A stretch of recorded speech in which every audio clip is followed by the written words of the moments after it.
frente a un paciente con epistaxis anterior y posterior, ¿sí? ¿Qué manejo inicial tenemos que hacer? ¿Cuáles son las causas? Y así evitar las complicaciones. La epistaxis, entonces, es la hemorragia que se origina en las fosas nasales y los senos paranasales, y esto se exterioriza a través de los orificios nasales o la boca.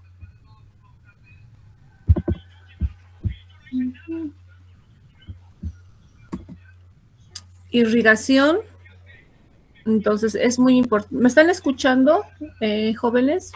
Sí, doctora. Ah, ya, muy bien, gracias. Gracias por responder. Entonces, la irrigación es muy importante a nivel de lo que son las fosas nasales, porque tiene una irrigación especial tanto a nivel de lo que es la pared lateral, ¿no? Y la pared medial, porque va a tener este tipo de irrigación que viene de dos sistemas grandes. Un sistema que es el sistema de la carótida externa y el otro que es de la carótida interna, ¿sí? De la carótida externa, como podemos ver aquí en el gráfico azul, tenemos que tiene dos ramas, una rama terminal que es la maxilar interna, con su rama última que es la esfenopalatina, y esta esfenopalatina que ingresa a través del orificio esfenopalatino va a dar dos ramas, la lateral y la medial. La medial va al cornete superior y al tabique nasal. Y la lateral va a ir a la pared lateral de las fosas nasales, cornetes, meatos inferiores y medios, ¿sí? La carótida externa también tiene una rama, que es la rama terminal, que es la arteria angular, que es la facial, ¿sí? Esta arteria facial va a ir la arteria del subtabique y termina en la arteria angular, ¿no? Que es de la rama de la arteria facial. Esta arteria del subtabique se va a unir con la rama medial de la esfenopalatina en el tabique y con una rama de las etmoidales anteriores, formando el plexo de Kieselbach. Entonces, este plexo está constituido por la anastomosis término-terminal del sistema de la carótida externa como de la carótida interna. Este plexo de Kieselbach va a ser un área muy fácilmente sangrada en las fosas nasales y es el que principalmente donde se produce una epistaxis anterior. La carótida interna tiene una rama que es la oftálmica y de la oftálmica las etmoidales posteriores, las etmoidales anteriores. Las posteriores van a dar una rama septal, nasal lateral, y se van más al área de la lámina criboso posterior. Y las etmoidales posteriores a la rama septal, lateral, septal externa, etmoidales, tabique y pared nasal. Entonces, en la clasificación nosotros tenemos tanto una epistaxis anterior como una epistaxis posterior.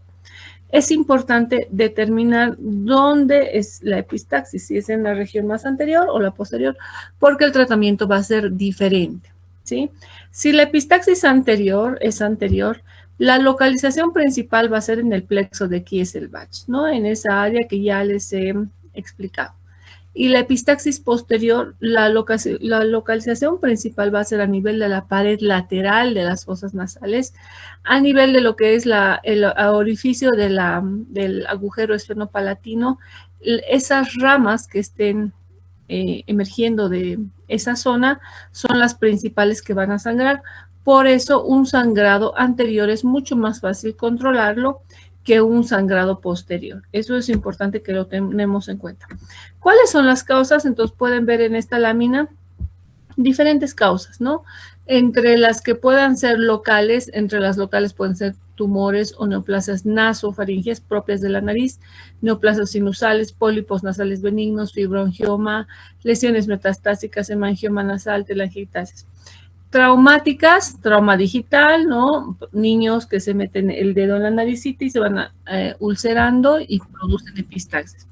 Trauma facial, resequedad de la mucosa, cuerpo extraño, perforación septal, inhalación de sustancias como cocaína, por ejemplo, produce sequedad y esto puede producir ulceraciones, las ulceraciones costras, sangrado, ¿no? Barotrauma, irritantes ambientales. Alteraciones en la coagulación, coagulopatías, leucemia, trombocitopenia, hemofilia, enfermedad de von Willebrand, anemia plástica, policitemia vera. Entonces, alteraciones en el déficit de vitamina K. Todas las alteraciones hematológicas que puedan producirnos algún tipo de coagulopatía puede producir un sangrado mucho más fácil por fosas nasales. Infecciosas, ya, ¿no? Todas las inflamaciones, sinusitis, rinitis, enfermedades crónicas como tuberculosis, leishmaniosis también, ¿sí? Que vienen con cuadros de se me seca la nariz, me sangra mucho, hay costras, ¿no? Entonces nos produce esto, ¿ya? Luego, las causas locales aquí podemos ver, ¿no? Las ulceraciones, ya hemos dicho digital, cuerpos extraños, trauma nasal. Este, por ejemplo, es el cornete y el espolón. Esto produce resequedad y puede producir una zona que se pueda ulcerar por la resequedad y sangrar. Tumores, ¿no? En las fosas nasales. ¿Cuál es el manejo? El manejo es la anamnesis. Empezamos siempre, lo que ya dijimos en la primera clase, preguntando cómo, por qué, dónde, desde cuándo. No es lo mismo un paciente que sangra y nos dice, estoy sangrando desde hace un mes y por lo menos a la semana me sale sangre cada que sueno la nariz y me viene saliendo sangre y los últimos días ha sido más en el trabajo, me gotea unas gotas de sangre y es incómodo, ¿no? No es lo mismo ese caso. Aquel paciente que dice hace 2 horas está sangrando de forma abundante y nos trae los familiares la cantidad, ¿no? Entonces, miren, hay una taza, un recipiente, donde podemos ver que el sangrado sí es mucho más activo y obviamente eso pueden tener consecuencias mucho más incluso fatales, ¿no? Un shock hipovolémico y perder la vida si no se logra controlar bien un sangrado. Luego se tiene que hacer el control de signos vitales, el examen físico, ¿no? Control de signos vitales, descartar que no sea hipertenso o que probablemente por sangrar tanto esté ya entrando a una hipotensión. Ver los signos vitales es importante. El examen físico, vamos a hacer la rinoscopía, ¿no? O endoscopía si es necesario. Y si es necesario, pedir exámenes complementarios. El tratamiento puede ser local, regional, general o específicos. Local, ¿no? Desde que viene, prétese la naricita, compresión digital. Podemos llegar a cauterizar el vasito que está sangrando o poner un tapón nasal anterior o posterior. Ustedes pueden llegar a poner un tapón nasal anterior y posterior, no así cauterizar. En ese caso mandan al otorrino. Y si necesita un tratamiento mucho más regional, ¿no? Donde no se puede controlar con el primer tratamiento que hemos impuesto, ya sea tapón nasal anterior y posterior, podemos llegar a hacer cirugía. Una cirugía endoscópica nasosinusal donde vamos a visualizar, identificar el vaso sangrante y ligarlo, quemarlo, cauterizarlo, ¿no? Entonces, el tratamiento general, si hay alguna enfermedad que está como enfermedad de base produciendo esto, por ejemplo, paciente hipertenso, ¿qué es lo que primero voy a controlar? La hipertensión. Y en tratamientos específicos, ya enfermedades específicas que requieran un subespecialista específico en esto. Entonces, patologías con alteraciones vasculares, microangiopatías, enfermedad de Weber-Rendu, von Willebrand, de Wegener. Entonces, el tratamiento tendrá que hacerlo o el reumatólogo o el especialista encargado de esa patología y lo único que nosotros vamos a hacer es controlar la epistaxis. Si es un paciente con leucemia, el hematólogo tiene que encargarse a mejorar los valores para que nosotros podamos recién controlar. Mientras tanto, solo tapón, ¿no ven? Es importante conocer las fosas nasales. Tabique, este es un corte coronal, fíjense, el tabique, la parte ósea, los cornetes, seno maxilar, de un lado, del otro lado, los etmoidales, apófisis cristagal. ¿Por qué es importante conocer esto? Porque cuando vamos a poner un tapón nasal anterior, tenemos que nosotros tener mucho cuidado con las estructuras anatómicas que están ahí. Por ejemplo, aquí tenemos ya la nariz, Entonces, si yo voy a poner un tapón nasal, tengo que tener en cuenta de que dentro de las fosas nasales existen otras estructuras, como ser los cornetes, el tabique, fíjense, ahí está el piso, aquí el piso, meato inferior, cornete, septo nasal, y visualizar antes de introducir un tapón nasal, tenemos que reconocer las estructuras. ¿Qué tal si nos encontramos frente a un desvío de tabique? Entonces, lo principal que vamos a hacer es controlar la epistaxis con mucho cuidado, no lesionando o desgarrando la mucosa al poner muy torpemente la gasa, ¿no? Si hay desvío de tabique, tendría que hacerlo con mucho cuidado, direccionando bien la pinza donde va a dirigirse, ¿sí? Entonces, los materiales tenemos aquí la sonda Foley, la sonda Nelaton, bajalenguas, jeringa, gasas acintadas, nuestros guantes, ¿no? Roxicaína o lidocaína en spray y todo lo que nos pueda ayudar para controlar una epistaxis. Es importante entonces tener en cuenta que existen este tipo de tapones nasales anterior, posterior, las Foley, eso siempre vamos a encontrar, entonces vamos a poner un tapón adecuadamente. Existen este tipo de tapones, ¿no? Donde tienen para tapón posterior, tapón anterior y posterior, más algún material como material de celulosa, donde al introducir y estar en contacto con la humedad de la sangre, se expande y hace presión también, ¿no? Sin embargo, si no tenemos todo eso, nosotros nos podemos fabricar nuestro material. Es tan fácil tener una gasa acintada, entonces la gasa acintada va a ir a comprimir, ¿no?, el lugar donde está sangrando. Entonces la forma correcta de poner son estas gasas acintadas, una sobre otra, hasta rellenar la fosa nasal anterior. Y una vez de que pongamos, vamos a siempre tener los extremos de las gasitas hacia afuera. Porque si yo meto uno, por ahí se puede entrar hasta al área de la faringe, incluso broncoaspirarse al paciente. Entonces, siempre tener en cuenta que no se me esté pasando hacia la garganta, ¿ya? Estos otros tipos de taponamiento con esponja de celulosa, que aumenta de volumen cuando está en contacto con el moco de la nariz o el sangrado, ¿no? Y al final, la bigoterita nasal. Entonces, cuando ya es posterior, yo después de haber puesto un tapón anterior, voy a ver si no hay descarga posterior. Si no hay descarga posterior, lo que vamos a hacer es poner una sonda. Puede ser con el Nelaton, introduzco por la fosa nasal, con otra pinza tracciono mi extremo y en ese extremo, como aquí vemos en el gráfico, vamos a anudar nuestra gasita. Anudo nuestra gasa y tracciono hasta que el tapón esté detrás de lo que es el paladar, en esta posición. Este hilo tengo que jalarlo, ¿no? Entonces, y anudarlo allá afuera para que no se me caiga, porque si lo dejo suelto se va a caer, entonces en vano el tapón. Esta es la forma correcta, el hilo anudado, las gasas, de cómo tendría que estar el tapón posterior. Más fácil con una sonda Foley. La sonda Foley solamente voy a introducir, insuflo y este globito me va a hacer esa compresión que yo quiera. Introduzco la sonda, insuflo y ya tengo mi tapón posterior. Después de ese tapón posterior, lo que yo voy a hacer es introducir las gasas. Entonces aquí les voy a dejar con este video donde se le pone un tapón posterior. Entonces primero limpiar las fosas nasales, retire los coágulos. Una vez de que se limpia, retira todos los coágulos, vamos a revisar. Entonces se les revisa, ya les he dicho, tengo que ver cómo están las fosas nasales, por qué lado hay más permeabilidad o no.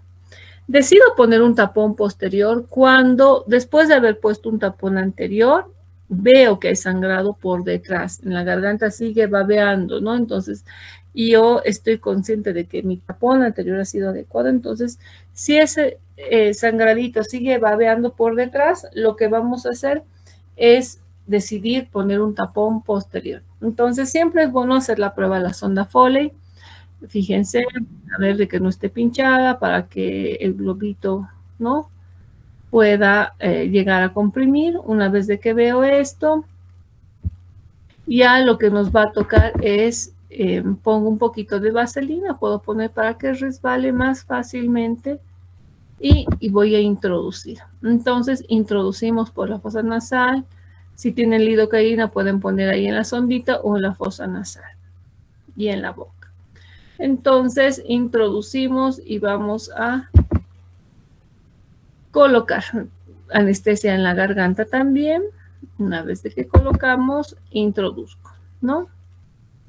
Introduzco y vamos metiendo la sonda. Esa sonda hasta que yo pueda ver por detrás del paladar, y una vez de que lo identifico lo voy a sacar con mi pinza. Entonces saco con la pinza, ahí está, retiro ese extremo de la sonda Foley por la cavidad orofaringea. Abro la boca y eso es, visualizo y tracciono. Una vez de que traccione,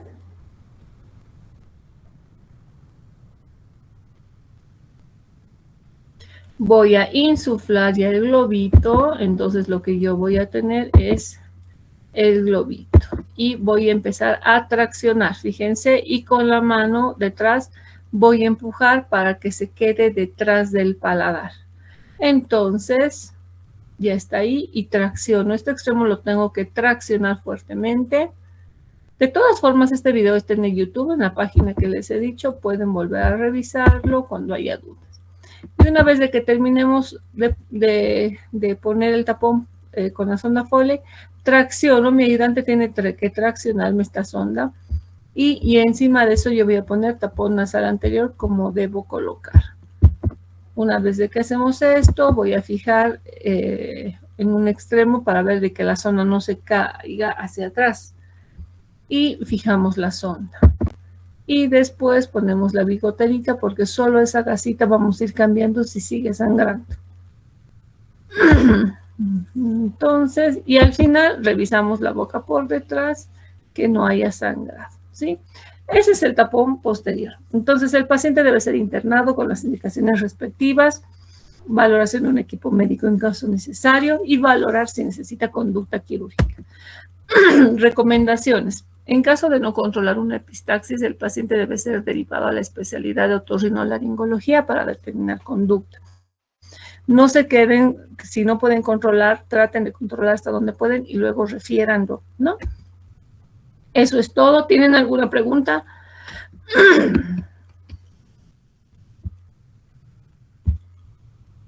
¿Alguna pregunta?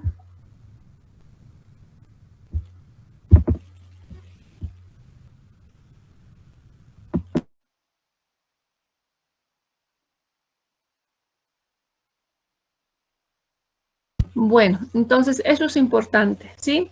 Vean el video, practicar. Este video está también cargado y bueno, es algo básico, pero es importante siempre revisar. Recomendaciones. Cuando se pone un tapón posterior, tenemos que internarlo y utilizar antibióticos. ¿Para qué? Para evitar infecciones, ¿sí? Entonces lo que vamos a hacer es evitar las infecciones como la sinusitis. Entonces tenemos que evitar una sinusitis aguda o una pansinusitis porque el tapón va a estar por lo menos 3 días. Un tapón posterior tiene que estar 3 días y después tengo que cambiarlo y valorar o retiro o cambio. Un tapón anterior también, si el sangrado ha sido muy fuerte, tengo que esperar. De acuerdo a eso, ¿sí? El video está en mi página, que se me buscan con doctora Wendy Shirley Gisbert Sánchez, donde está la parte de semiología. Ahí tengo varios videos y lo pueden ver. Entonces, es importante porque muchas veces podemos estar en provincia o estar en algún lugar donde necesitamos poner un buen tapón y esta es una de las formas más sencillas porque en todo lado encontramos sonda Foley, ¿no? Entonces, utilizamos antibióticos como forma preventiva y después controlando. Si hay una patología de base, hematología tendrá que hacerse cargo, por ejemplo, ¿no? de si va a necesitar plaquetas, transfusión, medir pacientes que usan anticoagulantes, si van a cambiar el anticoagulante. Entonces, hasta que no mejore eso, la epistaxis no va a mejorar. Lo único que vamos a poder hacer es un tapón anterior y posterior. Nosotros como otorrino cauterizamos, entonces la cauterización se hace con nitrato de plata, después eso se hace en consultorio, y identificamos el vasito y quemamos ese vasito, ¿no? ¿Alguna otra pregunta, chicos? Creo que no hay preguntas, ¿sí? Entonces, bueno, cuídense, sigan Doctora, estudiando. buenas tardes, perdón. Hola. Disculpe, en niños, ¿cuál sería la conducta? ¿Es la misma o es diferente? En los niños es igual. Si vas a usar la sonda Foley, tendrá que ser una bien pequeñita, ¿no? Muy raros, nunca he puesto en niños, pero tendrás que usar una, la más de menos calibre. 1, 2. Un tapón nasal también, pero muchas veces si el niño es muy pequeño hay que ponerlo bajo sedación, ¿no? Porque no aguantan, se sacan, y pacientes con leucemia, pacientes que están internados en oncohematos son los que más sufren, digamos, ¿no? Pero muchas veces en ellos el sangrado es más anterior. Posterior no he visto, pero igual, la misma es la conducta, es la misma, ¿sí? Y controlar la patología de base. ¿Qué más? ¿Preguntas? ¿Nada más?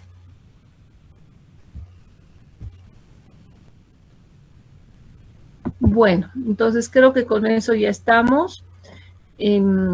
Nada, pues ya que les vaya bien, chicos.